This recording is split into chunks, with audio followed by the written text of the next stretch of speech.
C'est News, il est 8h17, bienvenue à tous. Laurence Ferrari, vous recevez ce matin Nadine Morano, députée européenne LR et conseillère politique de Valérie Pécresse. Bonjour Nadine Morano, Bonjour. Bienvenue dans la matinale de CNews. Est-ce qu'on est dans un tournant de la campagne de Valérie Pécresse? Il y a eu ce meeting du Zénith, beaucoup de critiques, on va y revenir dans un instant. Puis il y a ces sondages, ces intentions de vote avec les courbes qui se croisent avec celles d'Éric Zemmour. Il y a un risque pour votre candidate? Nous passons à un moment, on va dire, difficile. C'est vrai que le meeting a été un très beau moment de communion, une mobilisation très forte de nos militants. On a fait salle comble, plus que comble, archi-comble, puisqu'il a fallu ouvrir une deuxième salle. Donc, nos sympathisants, nos militants se sont déplacés, les parlementaires, les élus étaient là, un très beau parterre. Mais un effet déceptif du discours. Mais c'est un exercice, il faut le reconnaître, dans lequel Valérie n'excelle pas. Elle est plutôt très efficace lorsqu'elle est en plateau télé ou efficace en réunion en questions-réponses. Mais c'est vrai qu'en meeting, comme ça, c'est pas l'exercice qu'elle préfère.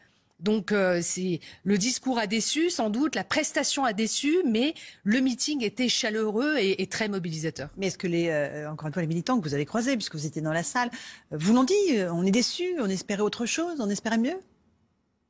Ils ont vu que la candidate était à la fois enthousiaste, mais que voilà, c'était un exercice difficile pour elle. C'est vrai, on ne va pas dire le contraire. Est-ce qu'il y a eu de la misogynie dans les critiques qui lui ont été adressées? Non, faut notamment arrêter. chez les LR. Non. Il n'y a pas de misogynie, c'est ce qu'elle a dit, elle. Oui, mais c'est faux. C'est un faux argument. Non, elle a reçu des critiques, comme on peut en recevoir pendant les campagnes présidentielles. N'oubliez pas que Emmanuel Macron, qui lui non plus n'est pas très bon non plus en meeting, parce que moi j'ai regardé l'ensemble de ses meetings pendant la dernière campagne présidentielle. Lorsqu'il a hurlé, c'est notre projet, il a reçu des critiques, pourtant c'est un homme. Et puis, moi je regardais ces meetings les uns après les autres, et je les ai toujours trouvés tous, et les uns après les autres, creux et archi-creux sur le fond et sur le discours. Ça l'a pas empêché de devenir président. Et vous voyez, alors que M. Mélenchon, qui est une bête de scène, un showman, ne passe pas l'exercice, parce que vous avez beau être un excellent orateur, c'est pas pour ça que vous arrivez à convaincre sur le fond. Mais est-ce que les discours de Valérie Pécresse sont creux, archi-creux, comme ceux d'Emmanuel Macron l'étaient ou pas? Non, je pense qu'il y a vraiment du fond et qu'elle est restée aussi sur des thématiques un peu transgressives pour elle. Parce que lorsqu'elle est attaquée sur le fond de son discours, lorsqu'elle dit il n'y a pas de fatalité au grand déclassement et au grand remplacement, lorsqu'elle parle de Français de papier, lorsqu'elle dit Marianne n'est pas voilée, s'attaquant directement à cette espèce de comment dirais-je, de tabou. Non, c'est même pas un tabou, c'est une volonté d'imprimer dans notre pays un islam politique que nous devons combattre. Et elle a posé des mots sur des vrais mots MAUX de notre pays. Mais est-ce qu'elle le ressent vraiment, cet enjeu-là? Est-ce que le fait de revenir dès le lendemain sur la notion de grand remplacement, en disant non, c'est pas du tout ce que j'ai voulu dire, est-ce que ça veut dire qu'elle n'adhérait pas du tout à ce qu'elle disait finalement dans son discours? Elle dit qu'il n'y a pas de fatalité à ça. Donc, elle sait Mais bien... vous avez compris qu'elle se soit dédite le lendemain? Mais quand elle dit, par exemple, il y a des zones de non-France, ce que j'écrivais dans une interview en 2016 dans le Figaro. Donc, moi, je suis très heureuse qu'elle reprenne mon expression de zone de non-France. Je suis très heureuse quand elle dit il faut que la France reste la France. Parce que il fut un temps, elle nous trouvait trop à droite. Et maintenant, elle a exactement compris que en France, l'enjeu était aussi civilisationnel.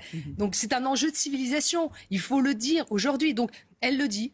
Et quand je vois le procès qui lui est fait par Franck Riester, qui était chez vous, il y a pas... Elle n'est pas prête pour être présidente. Oui, puis c'est grave de dire grand remplacement quand on fait partie de la droite républicaine. Alors, j'ai appris en plus en regardant sur France 2, elle passait hier au JT de France 2, avec ses journalistes incroyables. Il y a des mots de vocabulaire interdits en France. Interdits. Grand remplacement. Il y a ou français de papier, ou il y a des mots qui sont interdits, mais pas interdits pour tous, ou alors qui sont réservés à une certaine classe politique. Mais qu'est-ce que ça veut dire? Il n'y a pas de mots de vocabulaire qui doivent être censurés pour des responsables politiques. Moi, j'ai dit depuis très longtemps qu'il y avait des Français de papier parce qu'ils ont une carte d'identité française, ils n'aiment pas notre pays, ils sont même des ennemis de notre pays, à l'intérieur même et sur notre sol, et on ne pourrait pas le dire? Ben si, il faut le dire. Alors, ah ben oui, mais il paraît que l'extrême droite l'a utilisé. Mais moi, je me fous de l'extrême droite. C'est pas mon débat. Dès qu'on parle immigration, dès qu'on parle problématique d'islam politique, tout ça, ah là là, attention, extrême droite. Non.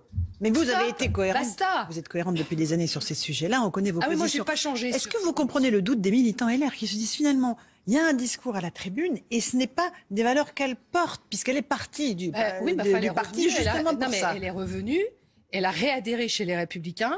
Elle a construit son projet le package, sur la base du projet qui avait été préparé par les Républicains sous l'autorité de Christian Jacob, dont on voit que grâce à lui, ce meeting et cette campagne, elle se déroule avec une forte mobilisation de nos adhérents. Justement, est-ce que c'est pas une stratégie de la Macronie de ranger Valérie Pécresse dans le camp de la droite nationale, de l'extrême droite, comme ils le disent? Est-ce que justement, il y a une volonté de l'ostraciser? C'est toujours cette espèce de qualificatif politique.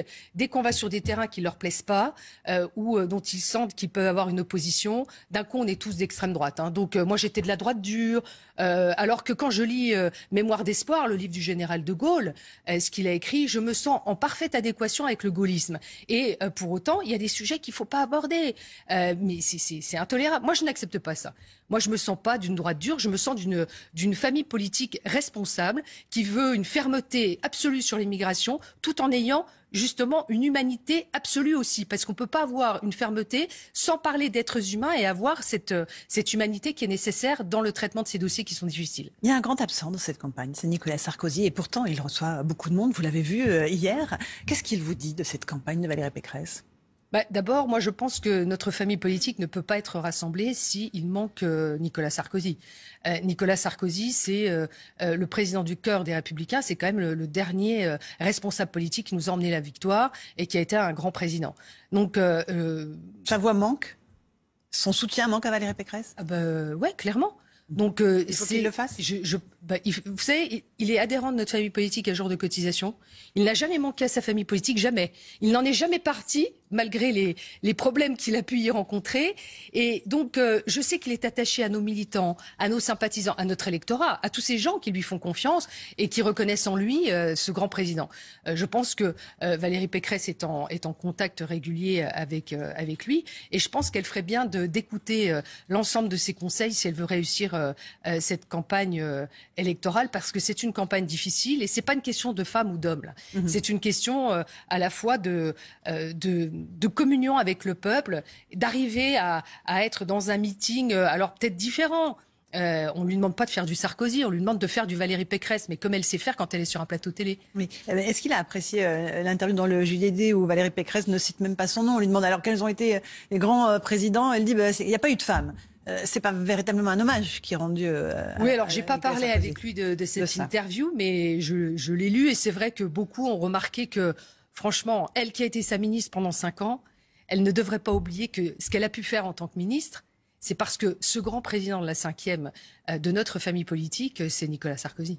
Le danger, Éric Zemmour, on en parlait, puisque les courbes se croisent dans les sondages. Il est classé de 0,5 points devant Valérie Pécresse. Est-ce qu'il n'y a pas un risque qu'il siphonne les électeurs LR? Mais c'est possible. Et c'est pour ça que le discours doit être ferme, puissant, séducteur de confiance vis-à-vis de cet électorat, tout simplement parce que d'abord, personne n'aurait imaginé qu'Éric Zemmour soit à ce niveau-là. Pourquoi il est à ce niveau-là? Faudrait mieux s'interroger, plutôt que de le qualifier à l'extrême droite, ce qui est juste une hérésie totale, il faudrait mieux s'interroger sur pourquoi est-ce que autant de gens, dans les sondages, peuvent lui apporter leur confiance. C'est parce qu'il traite de sujets qui les touchent et que nous aussi on traite, mais sur lequel il faut qu'on soit plus audible. Quand il parle de la ruralité, c'est une vraie souffrance que vivent les gens en ruralité qui sont abandonnés de services publics, qui ont besoin de leur voiture pour aller travailler, la facture sur leur budget, sur le carburant est devenue extrêmement lourd.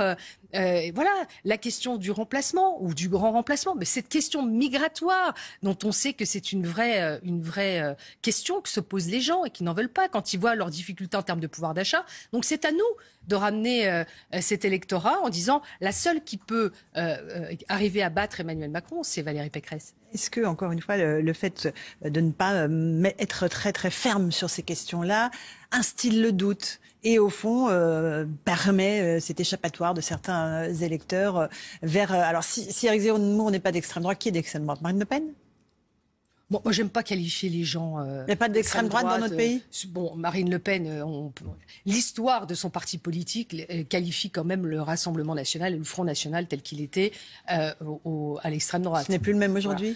Voilà. Mais j'ai même pas. Moi, vous savez, l'histoire des partis, c'est pas ça qui m'intéresse. C'est les Français qui nous regardent, parce que vous avez beaucoup de Français qui n'ont pas leur carte dans un parti politique et qui se disent, moi, je vous écoute tous et je voudrais savoir ce qui changera pour moi dans ma vie. Ils veulent pas qu'on leur parle de nous-mêmes. Ils veulent pas qu'on leur parle de même si on a 150 000 militants ou 200 000 militants, 200 000 adhérents, c'est très bien. C'est des gens qui nous font confiance, qui s'engagent sur le terrain et que je remercie tous les jours pour leur action. Mais c'est l'ensemble des Français qu'il faut convaincre et qui n'appartiennent pas à un camp ou à un autre. Et d'ailleurs, moi, j'étais très intéressée quand je regardais les résultats de ceux qui votaient pour Marine Le Pen en 2017. C'était des gens qui, prioritairement, votaient pour elle, pour la lutte contre l'immigration illégale et contre l'islam radical. Donc, ça veut bien dire que ce pas des gens qui sont d'extrême droite. C'est des gens qui n'en peuvent plus et c'est des gens qu'il faut ramener à nous avec des mesures qui sont fortes sur ces sujets. Il y a beaucoup de bisbilles entre le Rassemblement national et le parti Reconquête d'Éric Zemmour. Je sais que ce n'est pas votre sujet. Néanmoins, après le premier tour, il va y avoir des recompositions, des alliances. Est-ce que si Valérie Pécresse n'est pas au second tour, vous vous mettrez du côté d'Éric Zemmour? Mais moi, vous savez, ça c'est quelque chose que je déteste faire. Je veux dire pourquoi. C'est que quand vous partez comme ça dans une compétition électorale, si vous commencez à dire qu'au deuxième tour on n'y sera pas, ça veut dire qu'on est Éric Ciotti le dit très naturellement. Hein. Oui, mais pourtant il est engagé dans la campagne de Valérie Pécresse. Oui, mais moi je pense que on doit se concentrer sur aller chercher la victoire. Si déjà on pense qu'on ne peut pas avoir la victoire, je ne vois pas comment on peut convaincre les gens de voter pour nous. Donc il faut être vraiment dans cette bataille de premier tour en se disant il faut se qualifier pour le second tour. On doit tout faire pour mettre nos affaires dans cette victoire. Et demander aux électeurs éventuellement d'Éric Zemmour ou Marine Le Pen, s'ils ne se qualifient pas pour le second tour, de voter Valérie Pécresse? Appeler ces gens-là à voter pour Valérie Pécresse? C'est sûr que de leur côté, là, je peux plus facilement parler, hein, puisque on verra ce que eux voudront faire, notamment chez Éric Zemmour. Voilà, Éric Zemmour n'est pas quelqu'un qui était encarté au Rassemblement national. Donc c'est un excellent chroniqueur, c'est un excellent journaliste. Par ailleurs, c'est un ami. Moi, je lui avais déconseillé d'aller être dans cette campagne. Je vois que, franchement, voilà. Il a des thématiques sur lesquelles il a eu raison d'aller. Je trouve que ses solutions ne sont pas les bonnes sur beaucoup de sujets et que nous avons des bonnes réponses. Je pense que l'expérience est un plus. Vous savez, être président de la 6e puissance mondiale qui a déjà reculé, hein, c'est quand même, ça demande aussi d'être expérimenté. Emmanuel Macron, toujours pas candidat, mais sans doute ça se fera la semaine prochaine. Il est temps qu'il entre en campagne, le président? Mais enfin, personne n'est dupe. Tout le monde sait qu'il est déjà en campagne. Vous avez vu le nombre de parrainages qu'il a. Et quand Gérald Darmanin... Ça changera les choses quand même quand il sera en campagne. Ah ben là, le match va réellement commencer. Et là, on pourra commencer à regarder aussi les sondages parce qu'on va pouvoir parler de son bilan. De la situation aujourd'hui, de la dette qui va atteindre 3 000 milliards. On était déjà à 2 830 milliards de dettes. C'est 116% de notre produit intérieur brut. Donc voilà, on a une croissance. Mais cette croissance, c'est une croissance en trompe-l'œil puisqu'elle est intégralement financée par de l'argent public, donc par la dette. Donc elle repose sur les épaules de nos enfants et de nos petits-enfants. On parlera aussi de tout ce qui est sa gestion migratoire, dont on voit que le budget... Parce que vous savez, la vie politique, elle est orchestrée, elle est illustrée par le budget qui est voté à l'Assemblée nationale, enfin au Parlement.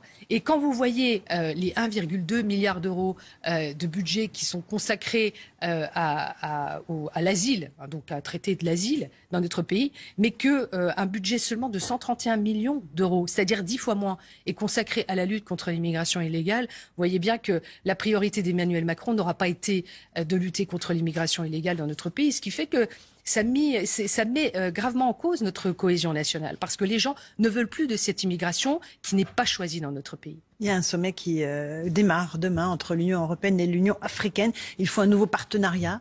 Le bilan démographique, évidemment, le poids de la démographie va énormément peser dans l'immigration dans les années à venir. C'est notre continent voisin. Et c'est le défi absolu du XXIe siècle. Moi, je suis très attachée à ce qui va se passer. On a un vrai sujet, 1,2 milliard d'habitants en 2050, ça sera multiplié par 2, on atteindra les 2 milliards et quelques d'habitants en Afrique. Le vrai sujet qui avait été soulevé par Jean-Louis Borloo, comme vous le savez, c'est le déficit d'électrification du continent africain. Donc les pays du Maghreb, comme l'Afrique du Sud, sont correctement électrifiés, mais toute l'Afrique subsaharienne n'est pas électrifiée. Donc on voit bien que on a un déficit dans ces pays d'électrification, en Afrique subsaharienne, et comment voulez-vous... C'est une façon de maintenir les populations sur place, c'est ça? Et d'éviter qu'elles tentent la traversée pour venir chez nous? La réalité, c'est que ce déficit d'électrification du continent africain dans les pays subsahariens fait que quand vous ne pouvez pas avoir accès à un réfrigérateur, vous voyez, ceux qui nous écoutent devraient écouter ce qui se passe vraiment en Afrique. Quand vous ne pouvez pas brancher un réfrigérateur parce que ça vous coûte trop cher de pouvoir payer le raccordement à l'électricité, il faut se dire que ça aussi, c'est des raisons d'une volonté de partir, de quitter ces pays quand vous avez des déficits aussi en matière de soins, parce que vous n'avez pas accès à l'électricité, parce que aussi les entreprises, la production ne peut pas se faire parce que vous n'avez pas accès à l'électricité. Donc on a un gros déficit en Afrique subsaharienne d'électrification et moi je pense que c'est le défi majeur. Il nous faudrait plus de 200 milliards, 232 milliards donc, un plan Marshall pour l'Afrique d'euros pour électrifier l'Afrique et je pense que c'est la priorité absolue et ça servirait beaucoup aussi à l'Europe en termes de croissance. C'est vraiment gagnant-gagnant pour nous. Merci beaucoup Nadine Morano d'être venue ce matin dans la matinale de CNews. À vous Romain Desarmes pour la suite.